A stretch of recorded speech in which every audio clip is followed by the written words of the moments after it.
afternoon, ladies and gentlemen, and good morning. The show you are about to hear contains opinions which do not necessarily reflect those of any of the broadcasting stations which play our show, or those of any of our other affiliates. Thank you, and good night.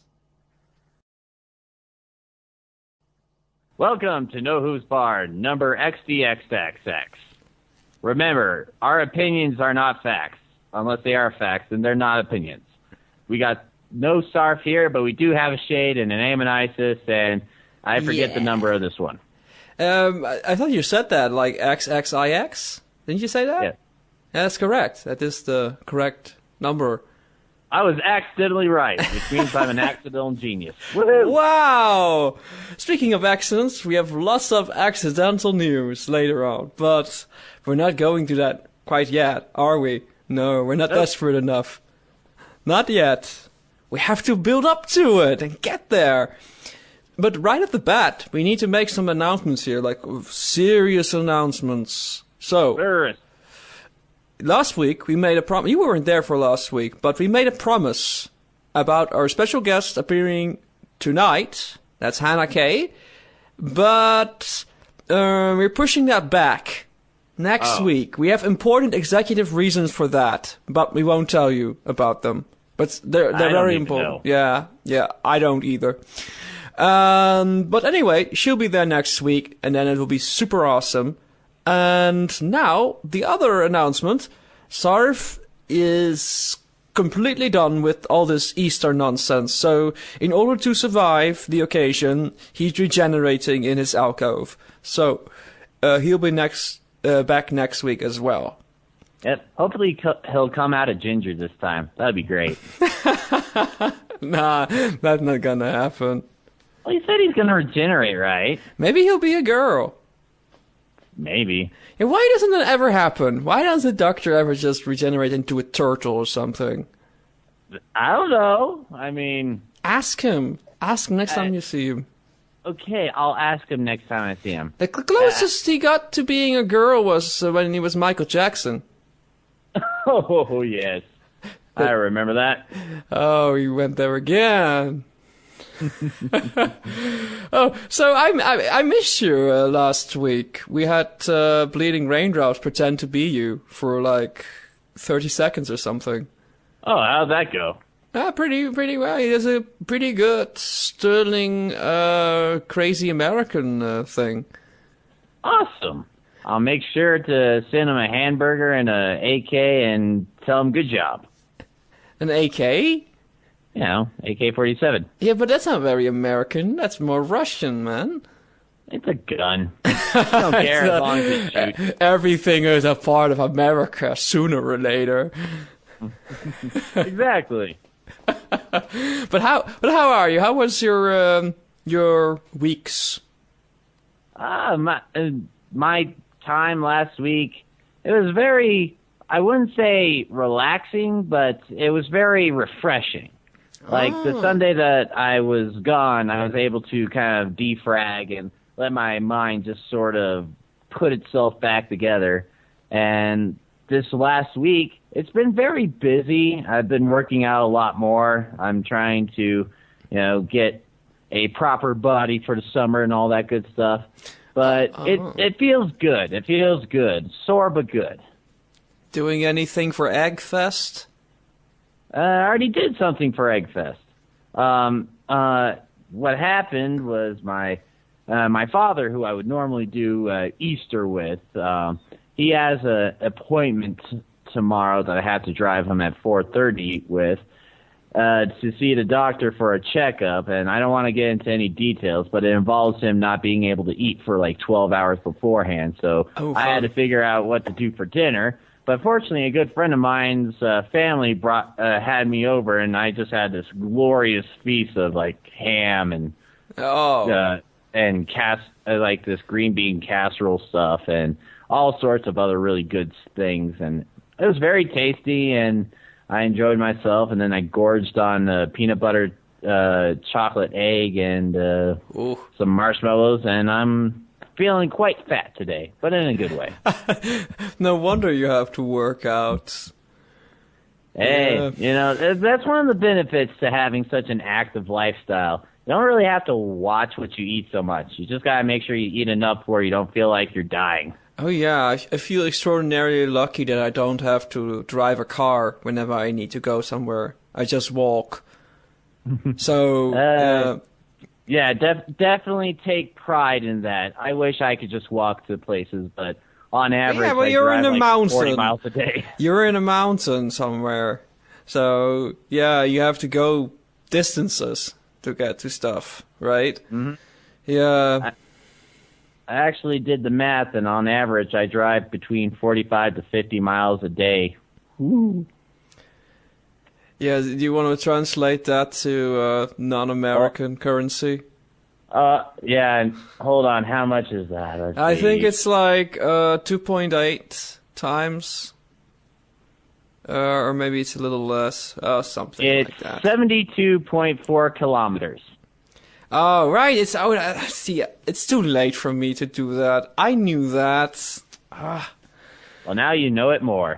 Yeah, now, until I forget it again. In which case, I'll remind you. Okay. So I was going to comment on some things there, but that was ages ago, man. I don't remember what you said at the beginning. You started talking. All right, chocolate eggs. Neither do I. Yeah, I'm celebrating Eggfest by waiting for it to be over, so the chocolate eggs are actually affordable. Yeah. Yeah, well, once they are affordable, then just go nuts, man. They'll just be gone really fast, though. I mean, this is like people run out of the houses going, cheaper chocolate eggs! Ah! Cheap candy. Get all the peeps. Get all the Cadbury eggs. Get all of them. Yeah, they have neither of those here. What sort of sad life do you live, my friend? Don't have peeps or Cadbury eggs? I'll add insult to the injury and say, I wanted to lament on this anyway, but now that you brought it up, I don't get to eat any marshmallows because I'm not vegetarian. And there's there's gelatin in marshmallows. Yeah, because you're a vegetarian. Yes, because I'm a vegetarian, marshmallows are not vegetarian. This makes lots of sense. Right. Oh, I feel sorry for you. You don't get to eat the hooves of animals in jelly form. What a sad life you live. Yeah, well, it kind of comes with the vegetarian thing that I don't eat the parts of animals. But I was gonna say, there is a vegan marshmallow maker out there in the United States. Actually, I think it's called like Sarah's Marshmallows. That's like SARA, something like that. A friend of mine just sent me a sample pack of all sorts of different vegan marshmallows. There's some extraordinarily fascinating flavor packages with walnut and honey and raisins and everything. And yeah, that was a major celebration there. I had a picnic in my bedroom with those marshmallows. But sadly, I'm woefully lacking of marshmallows around here that are appropriate for my diet. Never even heard of vegan marshmallows before, even though I don't doubt they exist. So are they actually like marshmallow-y marshmallow, or are they like marshmallow-ish, like eating a slightly softer cardboard box marshmallow? They're kind of like regular marshmallows, but fluffier and less synthetic, so better. Well, I will give it a shot then, and I will see if you're right or if you're just full of beans. No, not full of beans. Maybe some chickpeas at the most, but... Or I have kidney beans because I have kidneys again. Yeah, but anyway, you won't have to pay like $16 or $20 shipping costs to get your marshmallows, I imagine. I'll look it up at some later point if I remember, but I won't, so you'll have to remember it yourself. All right. Well, thank you for that information.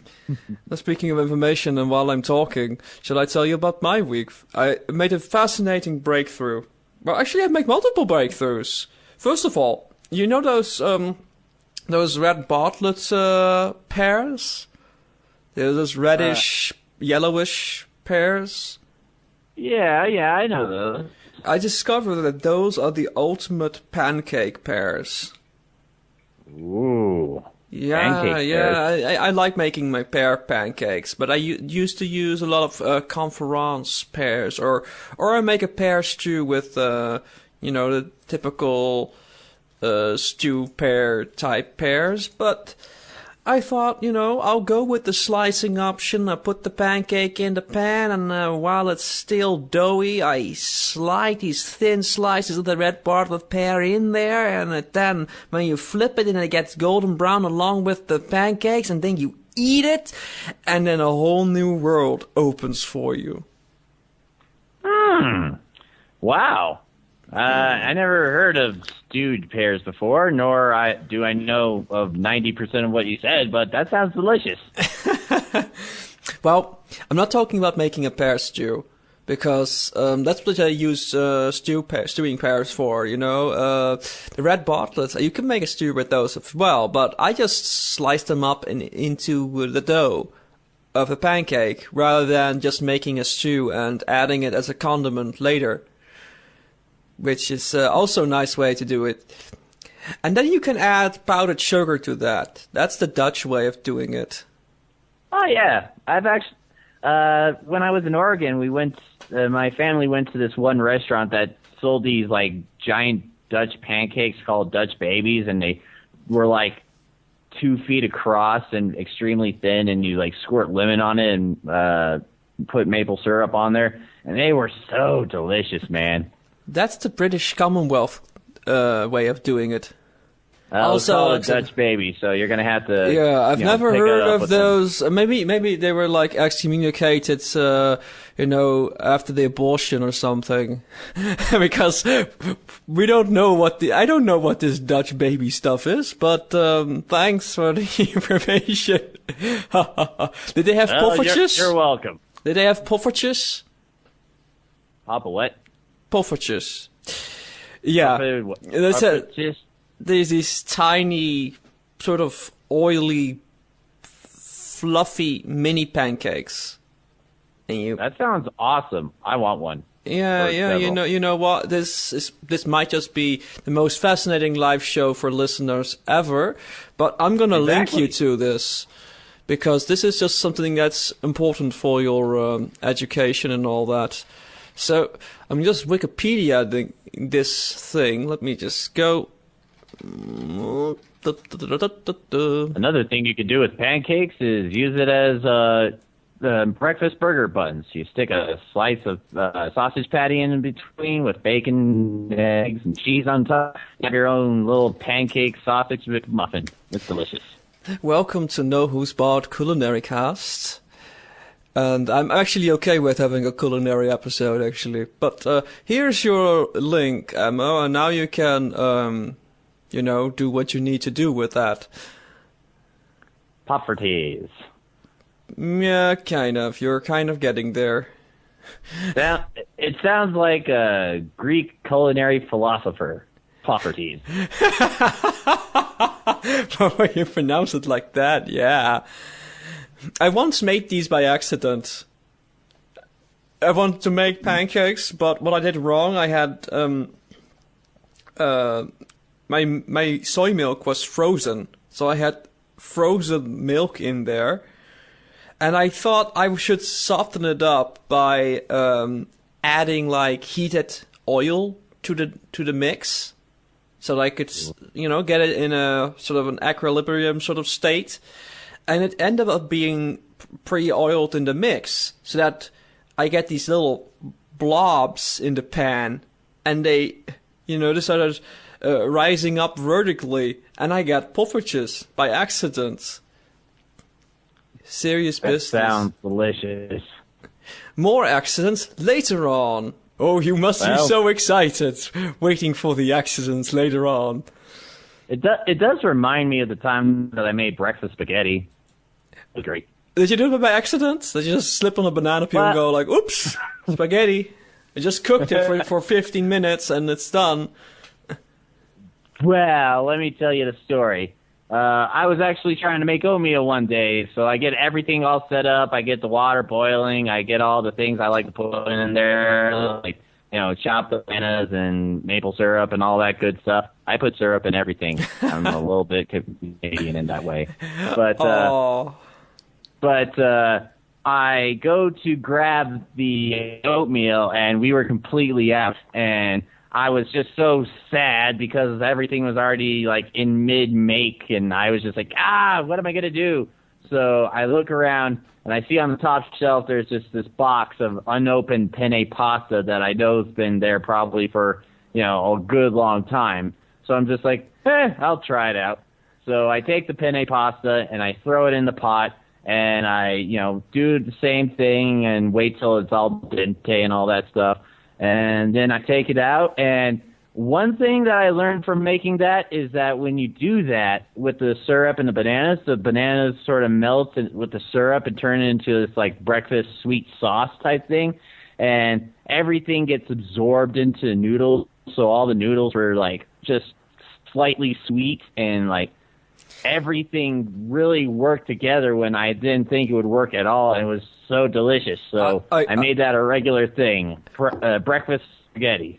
I can just feel the death wave of Italians just cringing everywhere. And anyway, that's not spaghetti if you're using panna pasta, or is it like a rigatoni or whatever? But it's not spaghetti. It's breakfast pasta. I call it breakfast spaghetti because spaghetti is much more fun to say. Oh, come on. You just say like breakfast rigatoni. Doesn't that sound cool?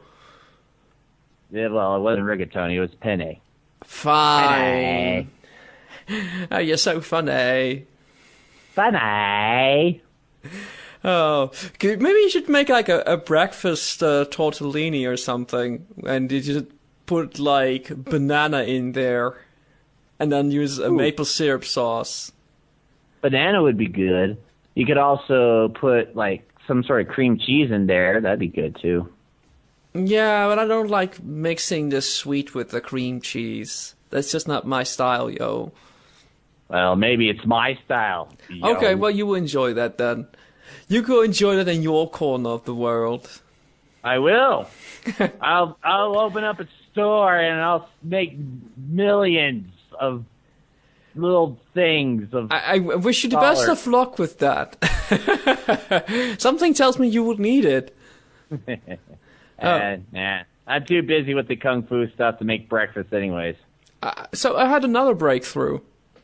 Oh. So I expanded my musical repertoire just for the sake of trying new stuff. So I thought I'm gonna sample together a song, like with the drums at least, the samples. Everything else is not sampled. But anyway, for a quote-unquote traditional musician like myself, this is quite a step outside of the comfort zone. So I find all the drums that I want to use, and I cut and paste, and I throw it all together, and there's a drum thingy going on. I even threw in some almond break, just because that's the thing.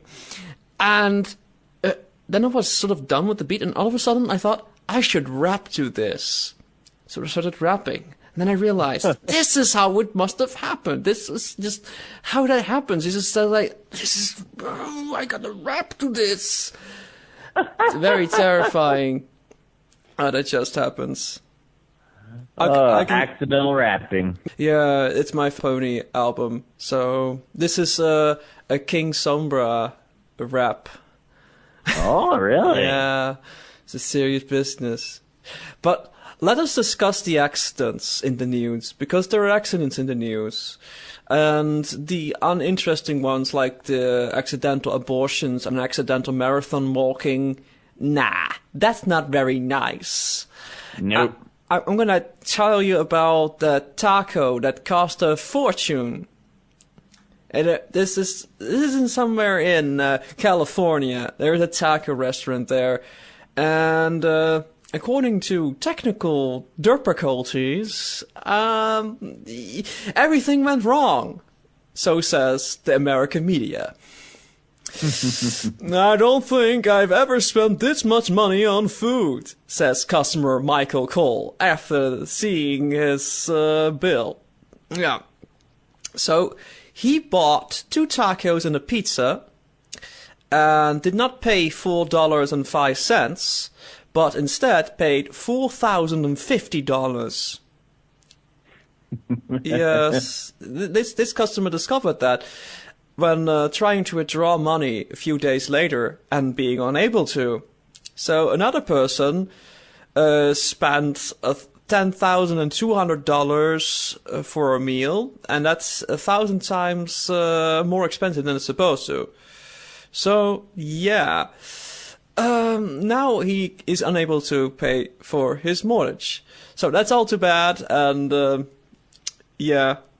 Anyway, I'm very curious to your opinion about this, because I have an opinion about this that's beyond the weird. What's going on? All of a sudden millions are paid. Weird.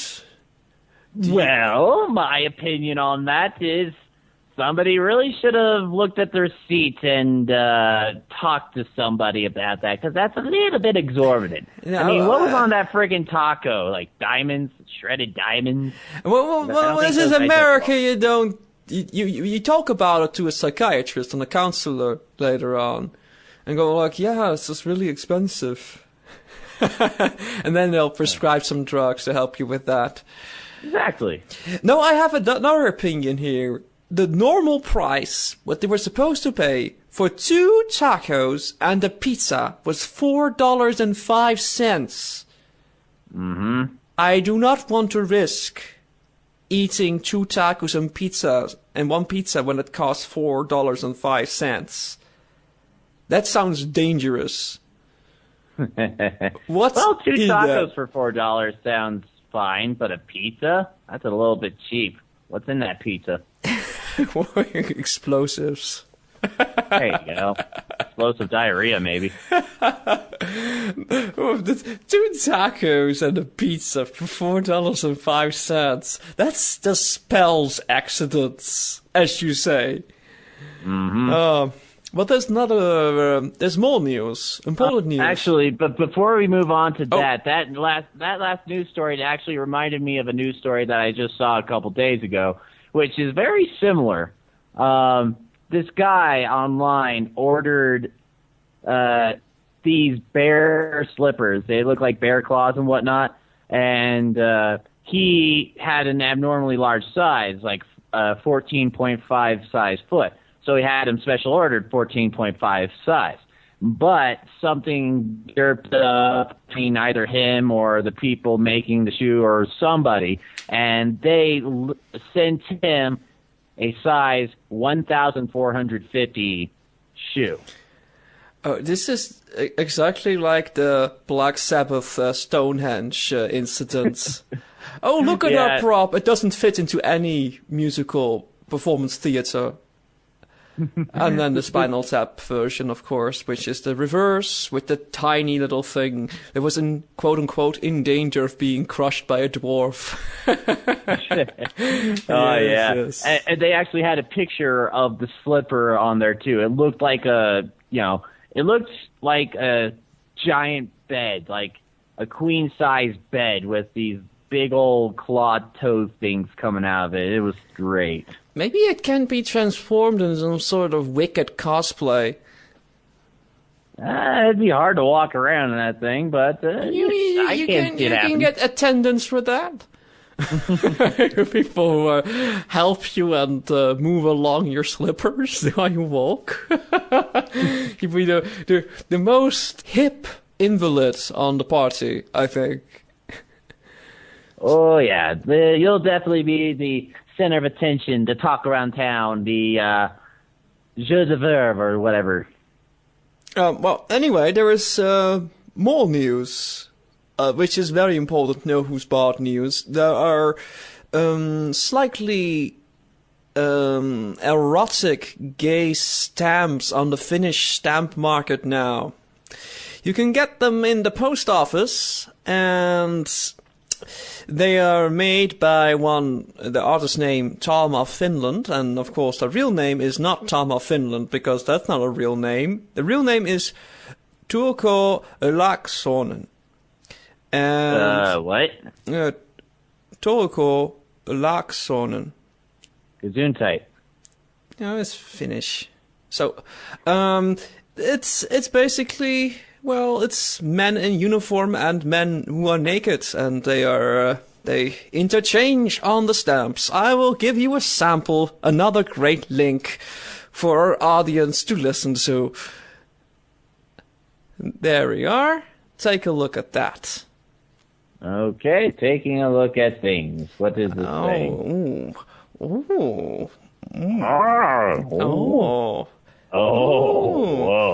So, Dang, as son. a local America expert, how many more months must pass before you have these stamps in the American stamp market?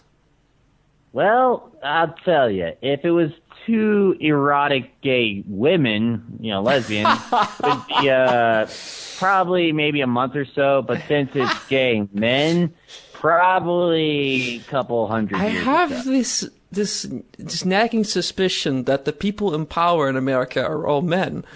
It's just, I just have this nagging suspicion. Just That's a little bit of a suspicion. the thing. So, okay, we're going to put all these links in the notes that come with the show, even though they may not be very interesting. But, you know what? There is another breakthrough. While I was working out this sampling of drum sections and all that, there was another great breakthrough, a scientific breakthrough. The falling drop has finally been filmed. That's right. The falling drop was filmed. So, it's the test of the drop of pitch. The longest running experiment of the world is, quote unquote, even more dull than watching grass grow, waiting for a drop of pitch to fall. But yesterday, there was a breakthrough. The phenomenon was finally captured on film. The test has been running since 1927 on the Queensland University in Australia. Well, actually, it was not on the university, it was inside, probably. Researchers wanted to show that some materials that may seem like solid stuff, in reality, are like syrupy fluids which are very thick. So, there was a long wait for results. The first drop occurred in 1938. And ever since, there were only 8 other efforts. But, you see, these were not captured on film. They were not actually seen by an actual person. They were discovered in the morning.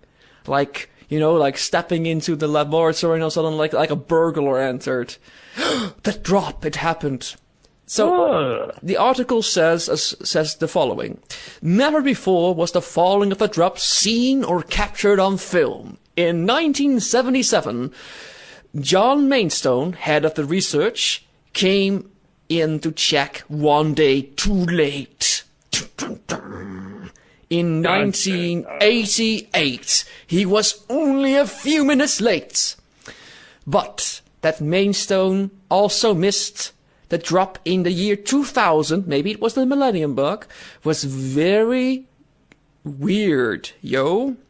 In the meantime, there was a webcam watching the drop, but there was a power surge, like a second before it dropped, and the webcam failed. Oh, man. And here's the bummer note. This time, Professor Mainstone also misses out because he just died. That's so sad. Way to drop the ball by being dead. Come on. I see what you did. Drop, dropping the ball, drop. See? Yeah. So this is so sad. This is your life work, and you miss it. That's so sad. That is kind of sad. Yeah, but it did happen. I look at the footage. I can see the footage right here. It's captured. The drop of tar. It's amazing. Yeah. Woo! Yeah. Let's drop that pitch. Woo! So many bad jokes that we could make here. But this was your segment of nonsensical No Who's Barred news for the day, for the week, for the 2 weeks, or maybe for the month. Whenever we next get around to it, that amount of time thing. Yeah.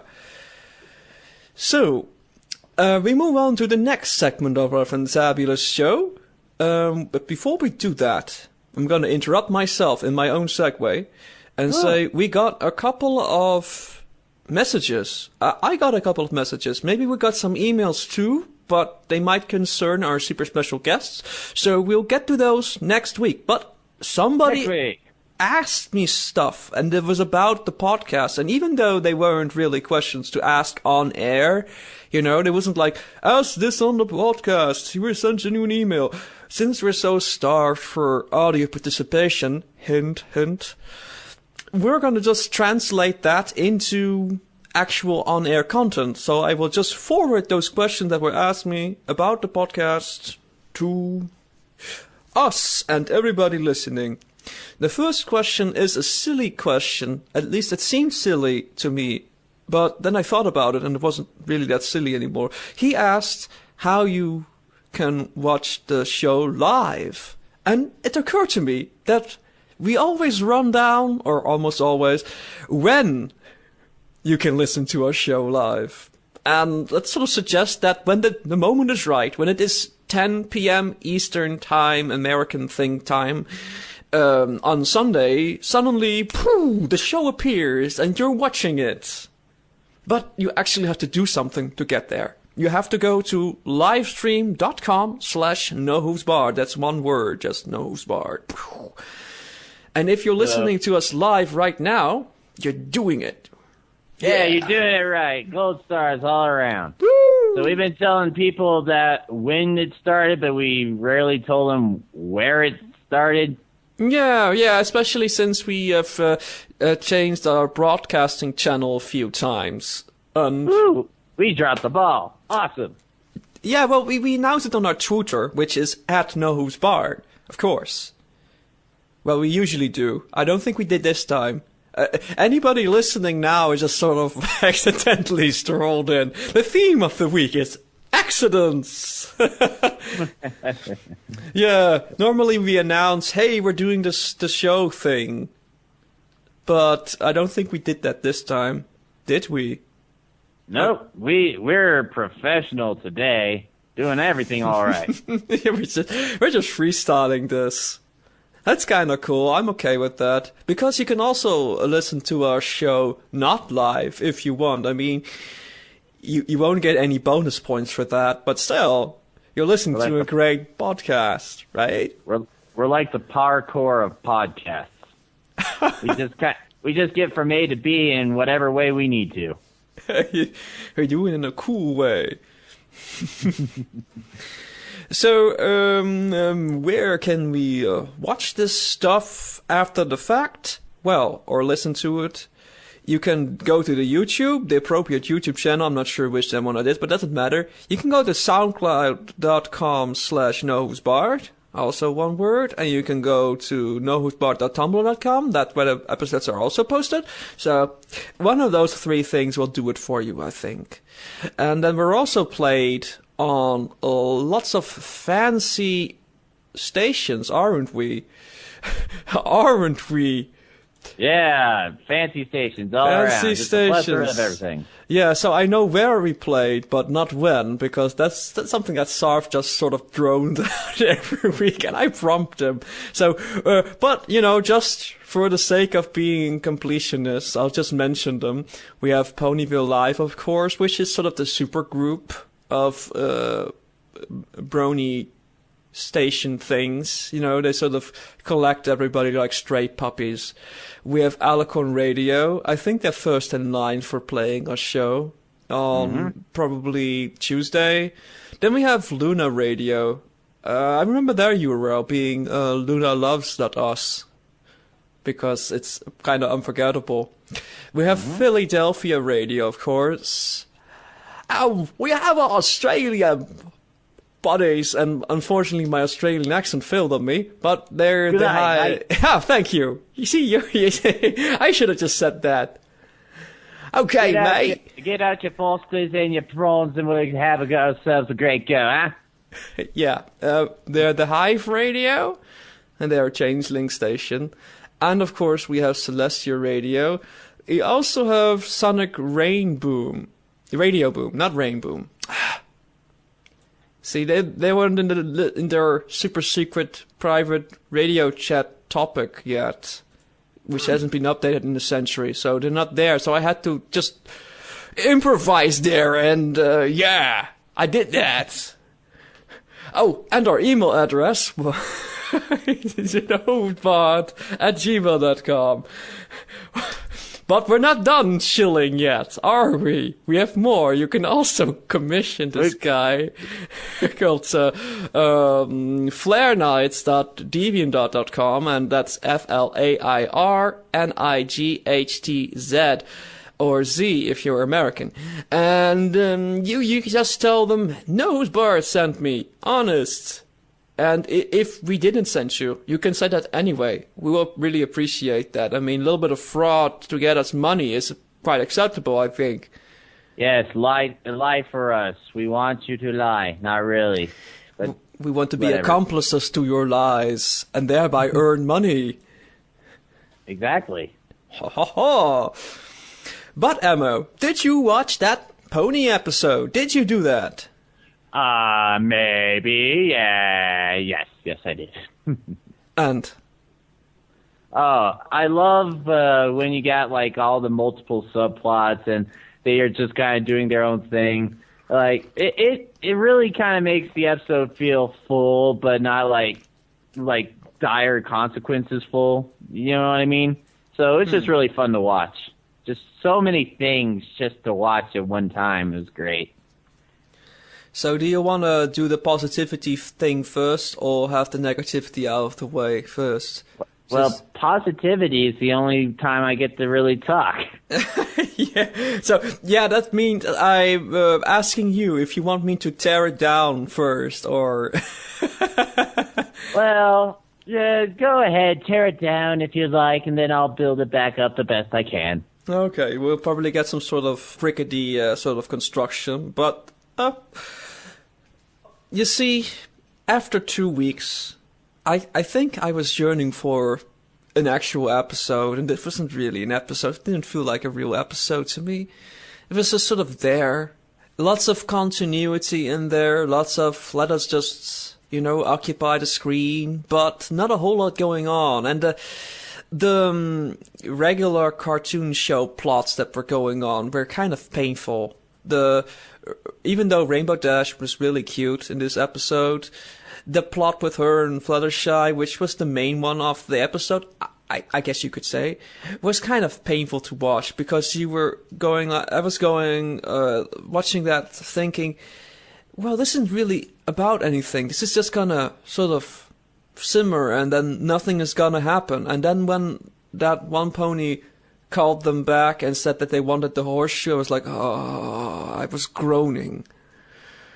And there were a couple of plot points, and as usual, when the episode brings about great character development, like scene by scene, I don't really care about the plot holes. They can be as big as the moon in the Nightmare Night celebration episode.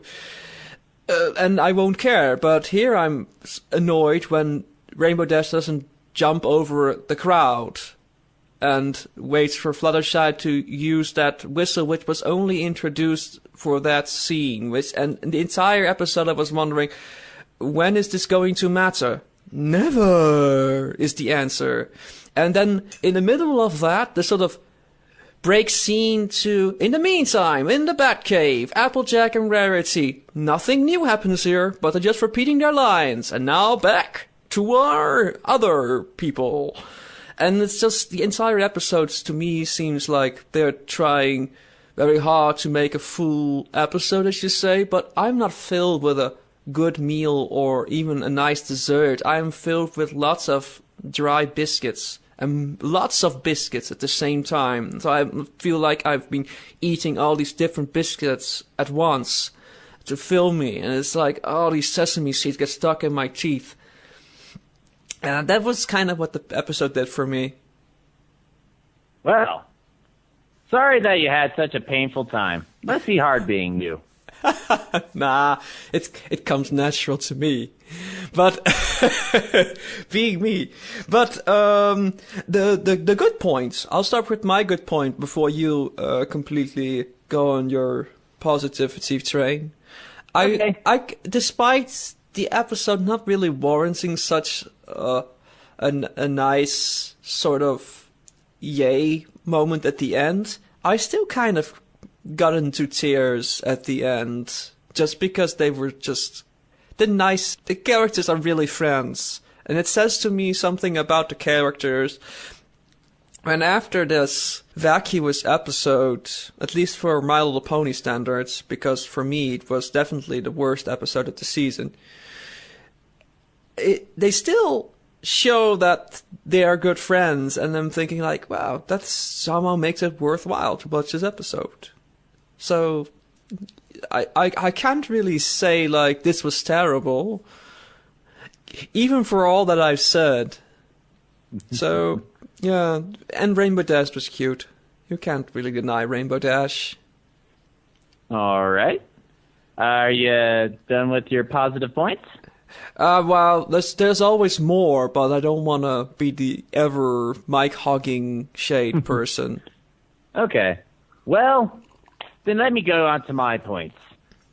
I really like Scott Sonnenberg, and I'm not talking just from, My Little Pony. He also did writing for Beavis and Butthead, and I know that you may not like that show, but I grew up watching that show, and I grew up very fond of that style of comedy.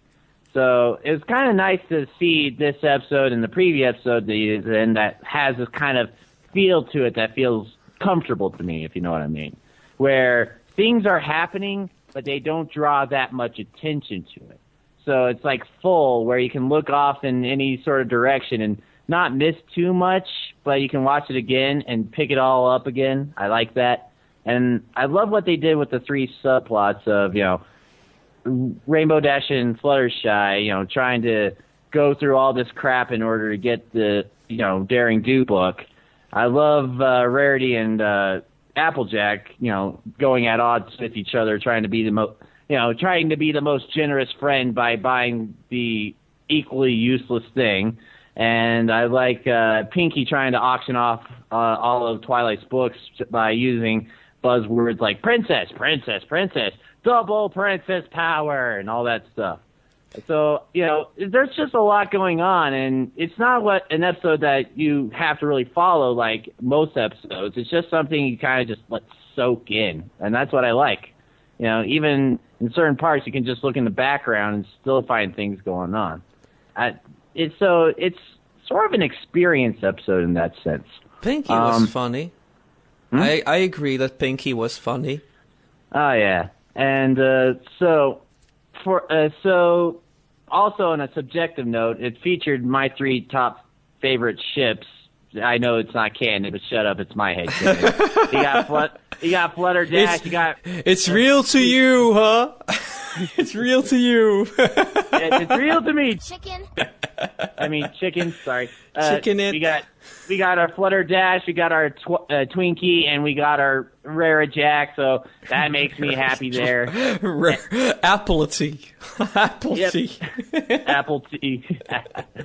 And, it's just like that right mix of humor and slice of life that, for me especially, just works really well. I really enjoyed it from beginning to end.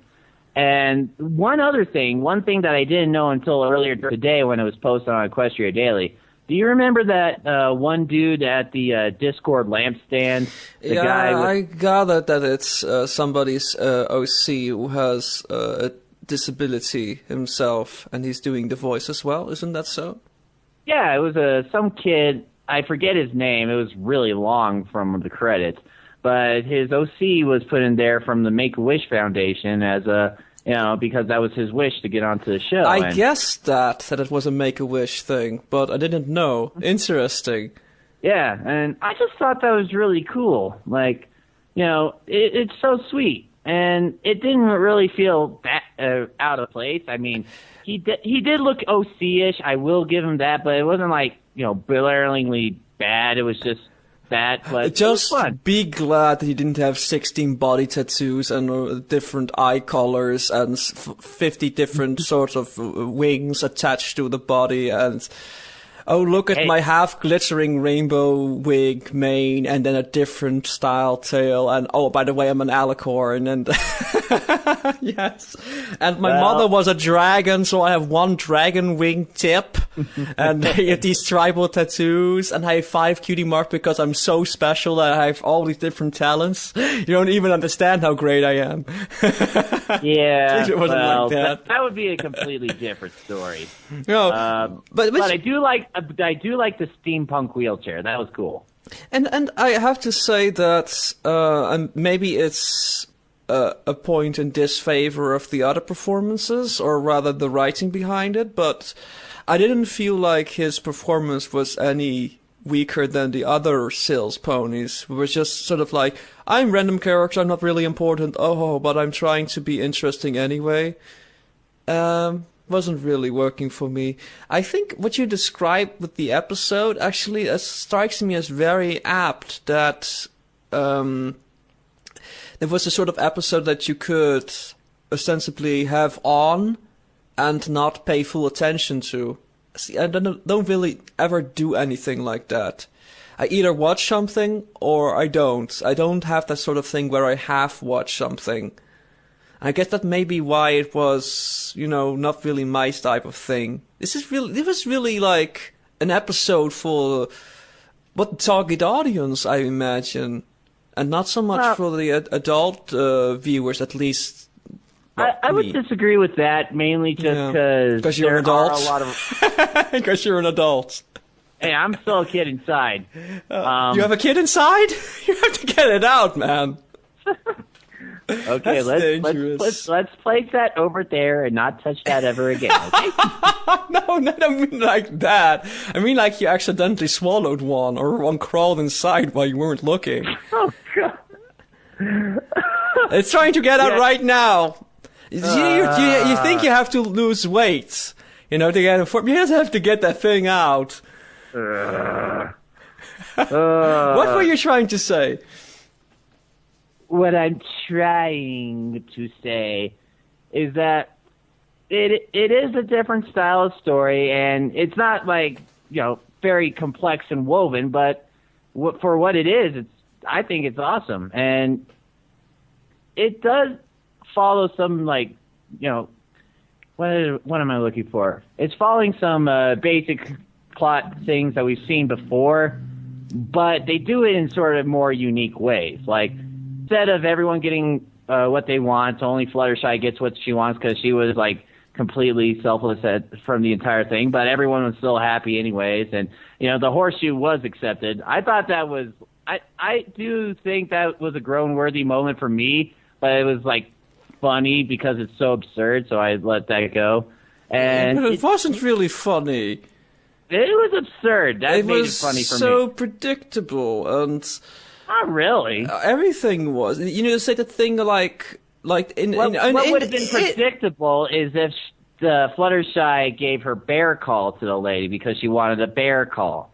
But, why would she want a rusty horseshoe? I don't know. It's kind of silly. You said that like it was different. Then the different. chicken dude smashes it and turns it into a sexy mosaic. Okay. Sounds good to me. Okay. But you say that like it's a different ending to the typical cartoon plot where the selfless character gets what she wanted. Well, that happens every time. That is the whole thing. No. I'm not saying that's different. If I did sound like that, then I apologize. You better apologize. I'm just saying that even though it had these plots that we've seen before. They mix them up in a way that they usually do on My Little Pony, where it feels fresh. Know what I mean? Yeah, that's kind of the thing where I think they kind of failed here. Well, But- maybe for you, but not for me. It's okay, Emma. We can disagree. We don't have to add disclaimers every time. Hey, what he just said, I don't agree with that. I disagree with this guy's opinion. Every time he says something, I disagree with it. I just want to add that. I'm not insecure or anything. Oh. I'm secure in my insecurity. And actually, I kind of like Beavis and Butthead for what it is. Because it's sort of the show. I think the misconception about Beavis and Butthead is that it supposedly glorifies chicken holes, but I don't think it does. I think that the show is about pointing out just how clueless chicken holes are, and how you could potentially laugh at such people. And that's what that show is about. But I actually didn't know that we have a writer from Beavis and Butthead in this show. Mm-hmm. This is news to me. Is it like a peripheral character writer? Because I imagine that the main guy, I forgot his name, is that Mike Judge? Mike Judge is the creator of the show. But not one of the writers. Not all of the writers. He's just one of them. Well, yeah. And then there's this other guy who now is on My Little Pony. What was the other episode that he did? What was the name of the other episode? It was actually a fairly recent one. Let me look it up. Keep talking. Distract them. I'll keep talking. You guys listening in the live stream, you can count on me. I never fail. Well, not usually. Sometimes I do, I suppose. It was just one time when I was monologuing for like an hour on this show, and I didn't stop, and I didn't realize that nobody else had anything to contribute about it. And then when I finished with my monologue, I just turn and go, "So, Stark, what do you think about that? Don't you agree?" And then he just says that he stopped listening like half an hour ago. Yeah, they didn't really make it to the episode. We had to cut that out. You see, you think that it's bad on the actual show, but no, it's actually worse. The other episode that he wrote was Pinky Apple Pie. Oh, I can kind of see that. I think that episode in style works a lot better because there are less characters. I think that might be the secret. Having less characters, right? Even though I don't think that was a really great episode either, but it was more suited to the style. It was suited to the style because of there's a song in there, and it was a good song, fit with the episode. But I still see another coincidence with that, and maybe it's just sort of decided higher up, where all the OCs and reference and fandom references are in those two episodes, basically. There's quite a lot of them. Well, aside from the Discord episode, of course, that was kind of stuffed as well. Maybe it's not much of a coincidence. Maybe it is a coincidence and that is a coincidence and not really like a conspiracy type coincidence. That might be it. So what you're saying is they take what we thought we think and make us think what we thought we thought, what we think meant we thought, I think? No, what I was saying is that I was just saying, actually, it's probably not true. Oh. So okay. I start talking halfway, I realize, no, what I'm saying is not actually true. See, you guys don't understand. When you're doing a podcast, you're not supposed to be too nuanced. When you think of something like an extreme opinion, just say it. Worry about the consequences later. And then the consequence often is that you look like a dumb. It happens. I think all Pegasi are chickens. Aww. Oh, that's terrible. Don't say that. Because Pegasi are the coolest ponies, let's be honest. I think we can all agree that Pegasi are the best. They are chickens, and I may or may not have a disliking for them. Yeah, and our super secret podcasting studio, the No Who's Barred, super secret chat, Bleeding Raindrops comments and says Pegasi FTW.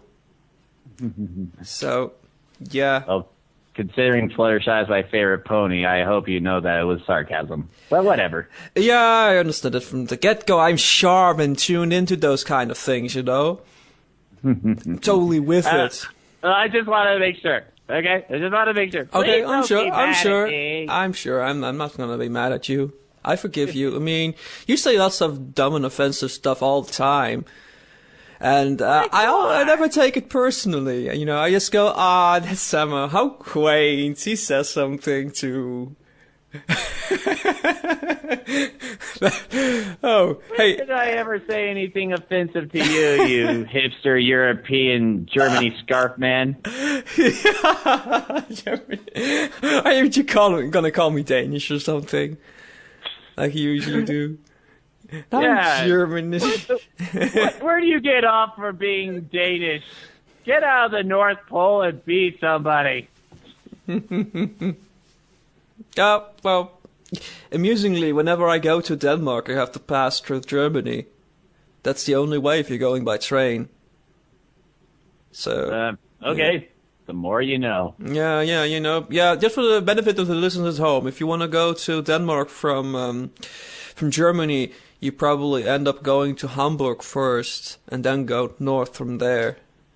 So I think that on that note, our episode discussion is over, isn't it? That's it. That's as it. far as I can tell. Yeah, extreme differences of opinion, but not so much that we started beating each other up, which is good because you would beat me up, and I won't really get to beat you up. Yep. I got 7 years training. I'm almost a doctorate in kicking your sandwich. Yeah, I've got a lot of years and experience of getting my chicken sandwich kicked, so maybe that somehow translates into actual experience. I don't know. There you go. Oh, well, I got another sort of a teaser. I think this is a teaser. Because, you know, next week we have Hannah Kay come on. So if you have questions to ask her, be sure to do so. Send them to novespot@gmail.com and all that. You know, in case you forgot who she is. In the fandom, she's most known for playing vinyl in the audio play version of the vinyl scratch tapes. And she's done a lot of other stuff, and also some stuff that isn't released yet. At least I don't think so. Like News Ponies. There's a News Ponies thing. That was a sort of a teaser thing for that. But she wasn't in the teaser because she's a mid-season sudden character appearance deal. Oh. Or maybe I just made that stuff up. I'm not sure if that actually is true. But I remember joking about it with her, so it's sort of kind of true. Sort of, kind of, maybe, I don't know. See for yourself. Yeah. So ask her stuff, like voice actor stuff, or cosplay stuff, or impressionist stuff, or pony stuff, just whatever, man. But I have another teaser. That's way to toast bagels without upsetting the rhino. I got a cool teaser, and this is both a teaser for the audience as well as you. Because I sent you something, and I think it would be fun. I hadn't realized that when I sent it, but if you would save this for an episode of Know Who's Bought and open it live on air, and just we will capture your reaction on air. Oh, I'm very curious now. Are you excited? Yes, I am excited. What is this thing? Maybe it's a cake. Maybe it's a pie. Is it a cake pie? Is it a pie cake? We'll just have to wait for the show where you have it. Wouldn't it just be bad if it appeared on Monday or something and you have to wait all week? Oh, God, it'd be like Christmas. Well, if for some reason, like, for example, you have, like, a chemotherapy session or something and you can't make it, then I suppose you could open it, but, you know. Well, we'll just see, you know, at what point my mysterious cancer that I apparently just got, you know, progresses to. We're making fun of cancer on air. Because we're classy like that. I'm sorry. I firmly believe that everything should be made fun of because, when you think about it, it's so terrible that, it kind of deserves it. But we're sorry if you're well, no, actually, apologizing about it makes it even worse. Never mind. We'll just cut half of this episode out and as like compensation or something. Just trust us when I say that we are against cancer in all forms. Oh, yes. Unless if it's cancer that kills other cancer. In which case, go cancer. Wow, that's... So, before we take off, I have to ask you if you have anything more to add, any insights that are better to end on than cancer.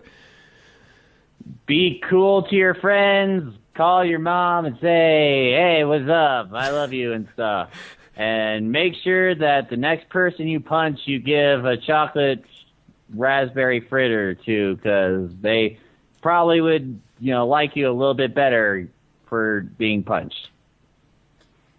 You're just... Is that good? A fountain of great wisdom. Oh, wow. Thank you. I try my best. Is it going to be it, then? Is it going to be the show? I suppose if Blueberry is done playing games, he could potentially forward any questions or comments from the live stream, but since we probably don't have any listeners on the live stream anyway, I guess that's okay. And if you are in the live stream, and you did in fact say something, why didn't you just package that in a nicely formed email and send it off to us, and we'll react to it and at least read it live on air, unless it's not suitable for reading on air. So, yeah, on that note...